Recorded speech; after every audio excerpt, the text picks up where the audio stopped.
Taga Lopez, Quezon ako. Of course, laging brown out dito. Kaya naman nandito ako sa labas para nga makapagpahangin. Dahil talagang napakasagti nga ng init at talagang napakabanas nga sa loob ng bahay. Kaya naman naisipan kong ikabit yung duyan dito sa may labas ng aming bahay para nga man lang makapagpahangin. Pero hindi pa nga man lang nainit ang pet ko nga dito sa duyan ay dumating na nga itong dalawa ni JR at saka nga ni Kevin. Dahil alas 10 pa nga lang ng umaga ay nag-aaya na nga itong si Kevin na pumunta nga ro kami sa Yaganak Falls na matatagpuan sa bayan ng Calawag, Quezon. At dahil nga talagang gustong-gusto nga ni Kevin na pumunta doon ay tignan nyo naman na talagang sinundo pa nga ako nitong dalawang ito sa bahay. Tapos habang nagbabiyahe pa nga kami, nalaglag pa nga itong pipino na tanging ambag ko nga dito sa aming outing.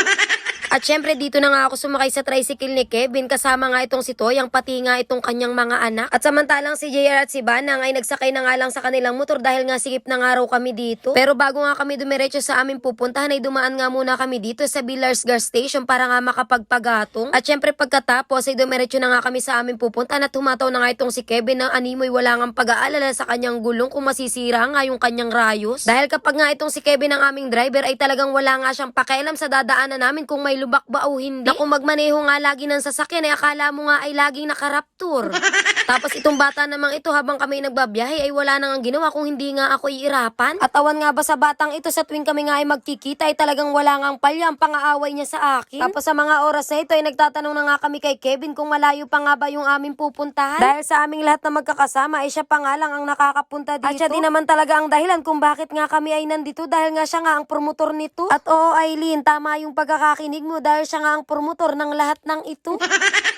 At halos mahigit isang oras nga siguro yung biyahe namin bago nga kami makarating dito sa aming pupuntahan. Pero pagdating nga namin dito ay akala nga namin ay ito na nga talaga pero may lalakarin pa pala pero hindi naman ganun kalayuan. At kung susumahin siguro ay nasa 5 minuto lang. Tapos ang makarating nga kami dito sa aming destinasyon ay hindi na nga kami nagtaka na ganito nga karami yung tao. Dahil doon pa nga lang sa taas sa parking area ay talagang napakarami na nga ng sasakyan. Tapos isa pa ay talagang napakalawak nga ng brownout dito sa Quezon at mula Gumaka nga ata hanggang Tagkawayan ay talagang brownout. Kaya naman talagang halos lahat ng tao ay talagang gugustuhin na pumunta nga sa ganitong klase ng lugar. Tapos grabe talaga ang tawa namin sa batang to dahil dinaig pa nga yung kanyang kapatid na babae. Dahil aba, itong baklang to may dala pang 2-piece.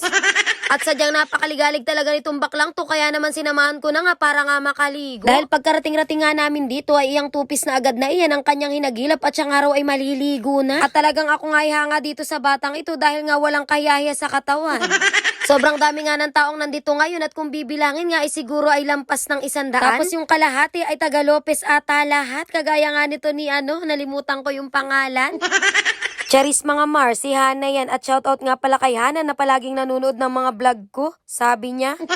At shoutout na nga rin pala sa mga kasamahan niya nga dyan na taga dito nga rin sa Lopez, Quezon. At maya-maya nga lang, ito namang si Daniela ang lumapit nga sa amin at isama ko nga raw siya sa vlog ko. O diba, sabi ko naman sa inyo na taga Lopez talaga ang mga nandito. At dahil nga punong-puno na yung lugar at talagang napakaraming ang tao kung kahit wala na nga kaming narentahan na cottage. Kaya naman dito na nga lang kami pinapesto nung may-ari sa may bungad na meron ngang iisang lamesa. Kaya naman kahit mukhang tagabantay kami ng mga lumalangoy doon sa talon ay for the go na. Kaysa wala kaming mapestuhan at masaya nga itong lakad namin. At dahil bigla ang lakad nga lang ito ay pansit kanton nga lang ang aming nadala at nagdala nga lang kami ng mga kutkuti na kauntian. Tapos pagkarating namin dito ay agad-agad na nga itong nagluto si Kevin itong aming pansit kanton dahil hindi pa pala ito nanananghalian. Bali mayroon lamang kami dito na 5 piraso ng kanton, 2 piraso ng pipino na tanging ambag ko. At syempre meron din kami dito 2 box ng pizza at iba't ibang klase ng tinapay at mga sitsiriya. Tapos meron nga din pala kami dyan dalang hotdog pero hindi na nga namin naluto dahil nakalimutan nga namin doon sa tricycle yung aming mantika. Wala na nga nagtangkang kumuha ng mantika kaya naman hindi na nga namin naluto dahil nga napakahirap nga ng pag-akyat dahil nga napakatarik nga nung daan. Tapos meron nga palang namimitik na photographer dito kaya naman talaga ang pilantik ng puwit ng batang ito ay talaga namang kainam. Tapos inutusan pa nga namin itong baklang ito dito na mag-passing show at talagang pil na pil nga niya at wala ngang kayaya talaga sa katawan tong baklang to. At ito talaga yung sinasabing bata pa lang ay talagang may future na hindi na talaga kayang hilutin pa. Dito nga sa harap namin ay pwede nga sanang maligo ang kaso nga lang ay bago nga lang daw itong semento kung kaya't mukha nga siyang madumi. Pero sabi naman ng may-ari ay pwede naman daw nga ditong maligo dahil malinis naman nga daw yan at hindi pa nga lang daw napupuno. Tapos bagay ganito nga brownout dito nga talaga sa lugar na ito magandang pumunta dahil napakalamig nga ng tubig tas hindi pa ganun kainit. Dahil itong lugar na ito ay dito nga matatagpuan sa bundok kung kaya't napakasariwa pa nga ng hangin. Kaya naman kapag ganitong brano ay talagang napakagandang pumunta dito kahit nga lang nakalupagi nga dito sa lupa ay talagang marirelax ka. Ang kaso nga lang ay late na nga ang punta namin dito kung kaya't wala na nga kaming magandang mapeston at para nga kami ditong habilin. Pero nung sumapit na nga ang alas 4 ng hapon ay marami na nga nag-alisan kung kaya't pwede na nga kaming lumipat dito sa maganda-gandang pesto. Pero ayaw na nga sana naming lumipat dahil nga baka pagbayarin pa kami ay 500 din ito. Pero naalala nga namin na umalis na nga yung may-ari at binili na nga lang kami doon sa Tagabantay. Kaya naman lumipat na nga muna kami dito sa magandang cottage para naman nga makaupo nga man lang kami ng maayos. Tapos nang makalapit nga kami dito sa talon ay tunay nga na napakaganda nga pala dito. At hindi lang talaga namin na-appreciate kanina dahil nga napakalayo nga nung aming pwesto. Kakaunti nga ang tubig ngayon dahil nga tagsangit pero kung tagulan ay tiyak na talagang napakaganda ng lagaslas ng tubig dito. Umakyat nga ako dito sa may talon para nga magpicture nga lang sana. Pero nung makarating ako dito ay napakasarap nga sa pakiramdam ng tubig at talagang napakalamig. Tapos si JR, si Toyang at saka nga si Banang ay naiwan nga lang dun sa cottage dahil hindi nga sila maliligo. Dahil ito namang si JR ay talaga namang napakasakiti na talaga namang kung kailan nga kami pumunta dito ay sumama nga ang pakiramdam. Kaya naman kako ay sa susunod ay wag nang sumama at dadalhan na laang. Alas 4 na nga pala ito ng hapon pero talagang napakarami pa nga ng tao dito. Dahil sa totoo lang ay napakasarap nga talagang maligo dito dahil napakalamig nga ng tubig. At iyak yung mainit nga na nararamdaman nyo sa inyong katawan ay talagang mawawala nga dito kapag nga ikaw ay nakapaglublub. Sobrang taas nga pala nitong talo na ito kaya naman sinubukan namin na umakyat nga dun sa taas. Tapos ito namang mga anak na ito ni Toyang ay talaga namang walang katakot-takot sa katawan. Dahil pati nga dito sa itaas ay talaga namang nagsisamahan pa.